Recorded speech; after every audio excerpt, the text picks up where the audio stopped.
তো পৃথিবীতে রয়েছে ঠিকই, কিন্তু অত্যন্ত বিরল।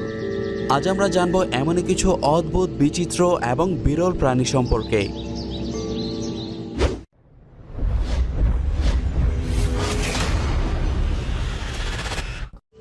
নাম্বার 1, পাতার পোকা।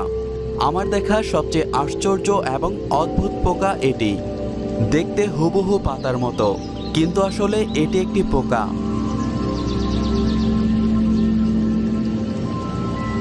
এই পোকাগুলো সবুজ, হলুদ এবং কাঠকালার হয়ে থাকে। গাছের ডালে এবং কচি পাতার মাঝে এরা এমনভাবে লুকিয়ে থাকে, আপনি কোনোভাবেই এদের খুঁজে পাবেন না, যতক্ষণ পর্যন্ত না এরা নড়াচড়া করে। দক্ষিণ পূর্ব এশিয়া থেকে শুরু করে অস্ট্রেলিয়া পর্যন্ত বিস্তীর্ণ অঞ্চল জুড়ে এদের বসতি। এরা আকারে সাধারণত একটি পাতার সমান, তবে